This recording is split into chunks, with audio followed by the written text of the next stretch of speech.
আসসালামু আলাইকুম সবাইকে। আশা করি আমরা সকলেই ভালো আছি। তো আজকে আমি চলে এসেছি সিফ টেক্সটাইল লিমিটেডে এবং আমার সাথে আছেন নুরুজ্জামান স্যার। তো আমি প্রথমেই নুরুজ্জামান স্যারকে একটু অনুরোধ করব, স্যার আপনি আপনার একটু সংক্ষিপ্ত পরিচয় দেওয়ার জন্য। আমার নাম কাজী নুরুজ্জামান। আমি বিএসসি ইঞ্জিনিয়ারিং করেছি বুটেক্স থেকে। তো আমি দীর্ঘদিন এই পেশায় নিয়োজিত। এখানে ডাইং এবং প্রিন্টিং করা হয় অল ওভার, পাশাপাশি ডাইংটাও আমরা করছি। যারা স্বনামধন্য ফ্যাক্টরি আছে বাংলাদেশের ভিতরে, যেমন স্কয়ার, নিট কনসার্ন, এই সব ফ্যাক্টরির কাজগুলো আমরা আমাদের এখানে করি। জি স্যার। স্যার আপনি এখানে কি পজিশনে বা কি ডেজিগনেশনে আছেন একটু যদি বলতেন। আমি এখানে জিএম হিসেবে আছি, জিএম ডাইং এন্ড প্রিন্টিং হিসেবে আছি। হলো এওপিটাও দেখি এবং ডাইংটাও দেখাশোনা করি। জি। তো স্যার আপনার অভিজ্ঞতা কত বছরের এবং এখানে আপনি কত বছর ধরে আছেন এবং এই টেক্সটাইল সেক্টরে আপনি কত বছর ধরে কাজ করছেন, কোন কোন ফ্যাক্টরিতে এই পর্যন্ত কাজ করেছেন? এই পর্যন্ত আমি 1990 সাল থেকে এই পেশায় কর্মরত আছি। প্রথম ফার্স্ট লাইফে জব করেছি সায়াম টেক্সটাইলে। সায়াম টেক্সটাইল থেকে দীর্ঘদিন কাজ করার পরে 2000 সালের দিকে ঢাকায় ইম্পেরিয়াল নামক একটা ফ্যাক্টরিতে আসি। ওখান থেকে তারপর আবেদ টেক্সটাইলে দীর্ঘদিন জব করি, প্রায় 8 বছর। এরপর আমি 2005 সালের অগাস্টে এই অ্যাপকেন প্রিন্টিংয়ে আসি, অ্যাপকেন গ্রুপের সাথে সংযুক্ত হই। এখানে আমি প্রথমত ডাইং এবং প্রিন্টিং কাজে নিয়োজিত হই। তো এখনও আমি ইনশাল্লাহ এই পদে আস্তে আস্তে, তখন ম্যানেজার হিসেবে নিয়োগ ছিলাম, এখন জিএম ডাইং এবং এওপি হিসাবে এখানে নিয়োজিত আছি। জি স্যার। তো স্যার আপনি তো অনেক দিন ধরে এখানে আছেন, আপনার অনেক অভিজ্ঞতা আছে। তারপর অভিজ্ঞতা থেকে যদি আমাদেরকে একটু বলতেন যে আপনাদের এই ফ্যাক্টরিতে আপনারা কি কি প্রবলেম ফেস করছেন এবং এই প্রবলেমগুলোর সলিউশন আপনারা কিভাবে করছেন বা সমাধানটা কিভাবে করছেন। আমাদের আসলে এটা হলো প্রসেস ইন্ডাস্ট্রি। জি স্যার। প্রসেসগত কারণে এখানে বিভিন্ন ধরনের ফল্ট আসে। জি স্যার। তো ফল্টগুলো আমরা টেকনিক্যাল নলেজ এবং ইনোভেশন ইমপ্লিমেন্ট করে ওখানে আমরা সমস্যাগুলোর সমাধান করি। জি স্যার। তবে বর্তমান প্রেক্ষাপটে আমরা এই ফ্যাক্টরিগুলো নিয়ে বা কাজকর্ম নিয়ে একটু সমস্যায় আছি, যেহেতু বিগত 2019 সালে কোভিড দেখা দিয়েছে। দেখা দেওয়ার ফলে দেখা যাচ্ছে যে আমাদের অনেক বায়াররা অর্ডার সাসপেন্ড করছে, কেউ কেউ অর্ডার বাতিল করছে, যার জন্য আমরা এফেক্টেড। এবং এখানে আমাদের প্রোডাকশান ক্যাপাসিটি অনুযায়ী আমরা কাজ করতে পারি না। এটাই হলো মূল ইস্যু। জি স্যার। তো sir COVID-19 post COVID-19 situation, মানে এখন তো কোভিড-19 মোটামুটি শেষ পর্যায়ে চলে এসেছে, বা এখন আপনারা কি মনে করেন আপনাদের যে অর্ডারগুলো যে লস হয়েছিল বা রিজেক্ট হয়েছিল বা সাসপেন্ড হয়েছিল সেগুলো কি আপনারা আবার পাচ্ছেন, বা ইন ফিউচারে কি আবার আগের মতো সেই সাস্টেনেবল অবস্থাটা কি আসবে? আপনার কি মনে হয়? আগের মতন সাস্টেনেবল অবস্থা আমরা আশা করতে পারি, কিন্তু বিগত দিনগুলোতে দেখা যাচ্ছে, খুব রিসেন্টলি দেখা যাচ্ছে সুতার দাম অনেক বৃদ্ধি পাচ্ছে এবং এই সুতার একটা চক্র, দাম বৃদ্ধির ফলে যারা অর্ডার নেবে বাইরের কাছ থেকে তারা প্রকৃতপক্ষে অর্ডার নিতে পারতেছে না। তার কারণ অর্ডার নিলে অর্ডারের সাথে প্রফিট থাকতে হবে, কিন্তু দেখা যাচ্ছে সুতার দাম যে হারে বাড়ছে, ডাইং এবং প্রিন্টিং দিয়ে গার্মেন্টসের যে প্রাইস, কমোডিটি প্রাইস, এটা কভার করতেছে না। ফলে ফ্যাক্টরিগুলি লসের দিকে আগাচ্ছে।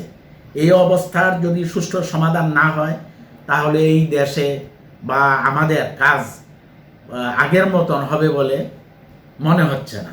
জি স্যার। তার মানে আপনি বলতে চাচ্ছেন এটা আমাদের জন্য অনেক বড় চ্যালেঞ্জিং একটা বিষয়। জি জি, এটা আমাদের জন্য একটা বড় চ্যালেঞ্জিং বিষয় হয়ে দাঁড়িয়েছে এখন। জি স্যার। তো স্যার এতক্ষণ তো আমরা কথা বললাম ফ্যাক্টরি ইন্ডাস্ট্রি নিয়ে।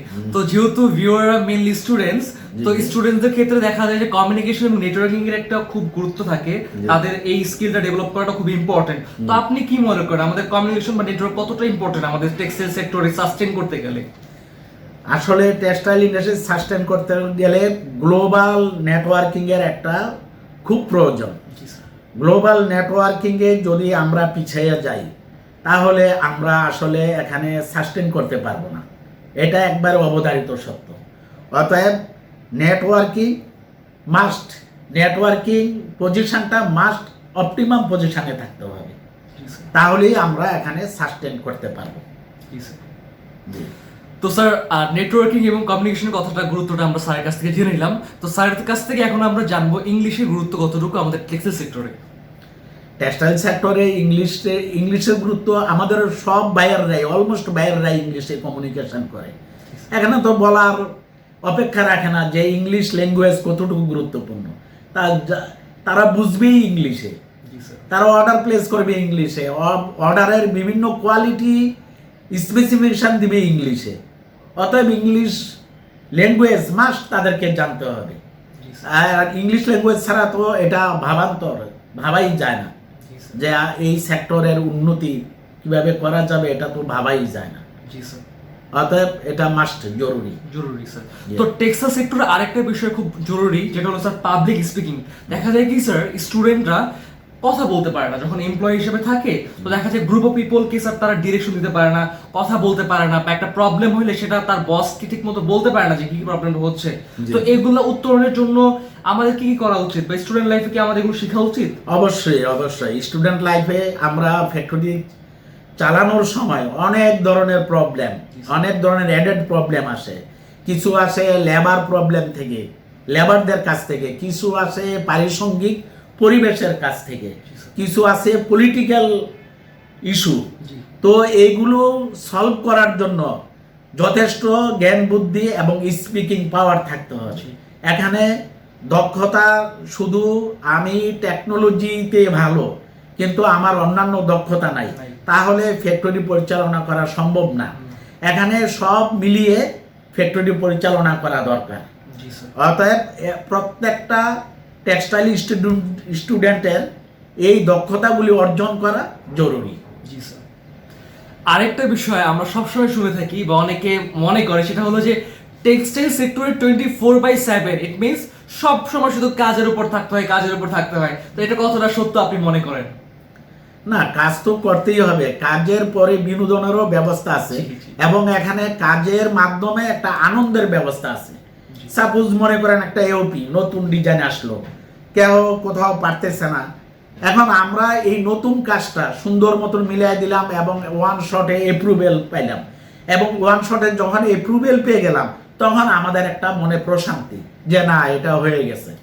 অতএব কাজের মাধ্যমে আনন্দটা নেওয়ার চিন্তা ভাবনা থাকতে হবে, মেন্টালিটি থাকতে হবে, তাহলেই দেখবে ওই কাজটাকে সারাক্ষণ কাজ আর মনে হবে না, এটা একটা এমিউজমেন্টে পরিণত করতে হবে, তাহলেই এটা সাকসেস। আদারওয়াইজ একটা বোরিংনেস আসবে যে বোরিং, আমি কাজ করতে করতে হারিয়ে গেলাম, এটা আসলে ঠিক না। জি।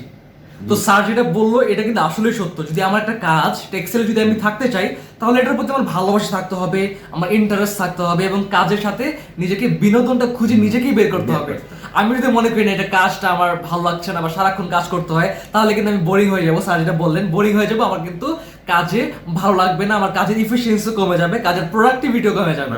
তখন কিন্তু সবার সাথে আমার একটা বসের সাথে বা এমপ্লয়ার যারা কলিগ আছে তাদের সাথে কিন্তু আমাদের একটা খারাপ সম্পর্ক তৈরি হয়ে যাবে, তখন কিন্তু আমরা কাজটি কিন্তু বুঝে দিতে পারবো না। তো স্যার আরেকটা বিষয় জানতে চাই, সেটা হলো যে আমরা যে জবে ঢুকবো, ঢোকার ক্ষেত্রে দেখা যায় কলিগ থাকে, বস থাকে, তাদের সাথে আমাদের কিরকম ব্যবহার করা উচিত বা কিভাবে কথা বলা উচিত, কিভাবে ডিল করা উচিত?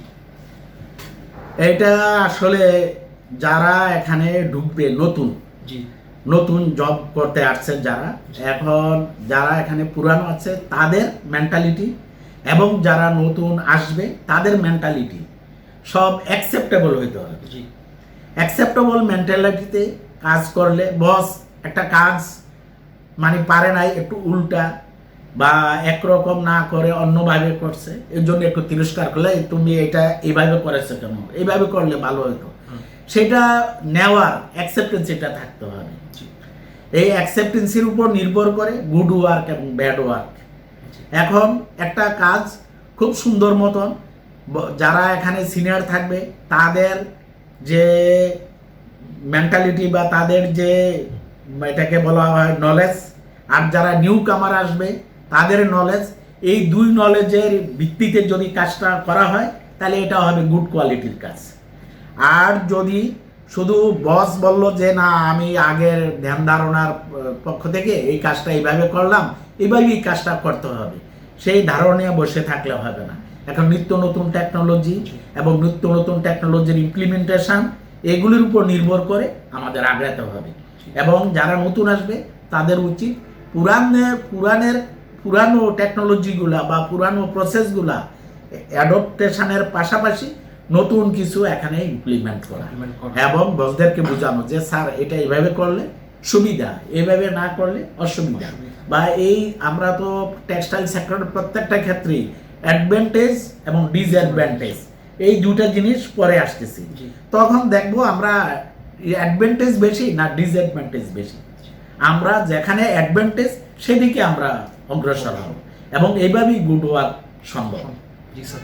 তো স্যারের সাথে আমরা অনেকক্ষণ ধরে কথা বললাম, অনেক কিছু জানলাম। স্যার আমাদের অনেক মূল্যবান সময়টা দিয়েছেন, অনেক ব্যস্ততার মাঝে, যেহেতু তিনি অনেক দায়িত্ব থাকে তারপরেও তিনি আমাদের দিয়েছেন, এই জন্য স্যারকে অসংখ্য অসংখ্য ধন্যবাদ। তো স্যারকে লাস্ট একটা অ্যাডভাইস আপনার কাছ থেকে আমরা আশা করি বা উপদেশ, যারা ভিউয়ার্স আছে, যারা স্টুডেন্ট, তাদের জন্য যে আমরা যারা 4টা বছর টেক্সটাইল স্টাডি করব, বিএসসি বা ডিপ্লোমা, এই 4টা বছরে আমাদের কিভাবে অতিবাহিত করা উচিত বা কি কি ইনস্ট্রাকশন ফলো করা উচিত, কি কি সেলফ ডেভেলপমেন্ট করা উচিত, কি কি স্কিল গেইন করা উচিত, যদি একটু অ্যাডভাইস করতেন খুব সংক্ষিপ্তের মধ্যে। আচ্ছা, আসলে যারা ভিউয়ার্স আছে, ভিউয়ার্সদের জন্য আমার একটা কথা, যে সময়ের সৎ ব্যবহার করা, সময় উপযোগী ব্যবহার করা।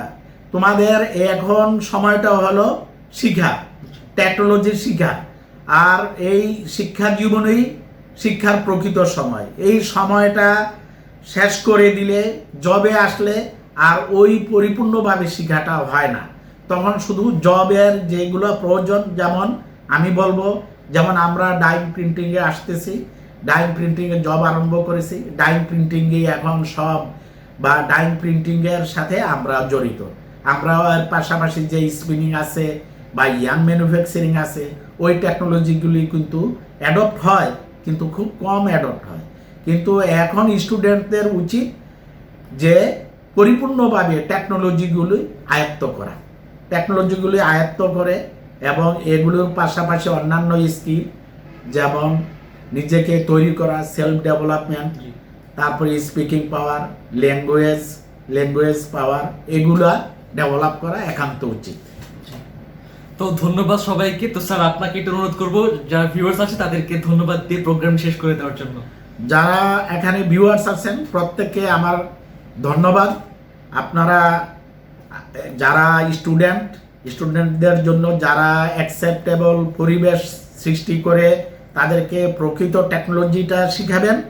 আর দ্বিতীয়ত, যখন তারা জবে আসলে তারা যাতে প্রকৃত পরিবেশটা পায়, এই পরিবেশটা সৃষ্টি করার জন্য ভিউয়ার্স যারা আছে প্রত্যেককে আমি অনুরোধ জানাইতেছি।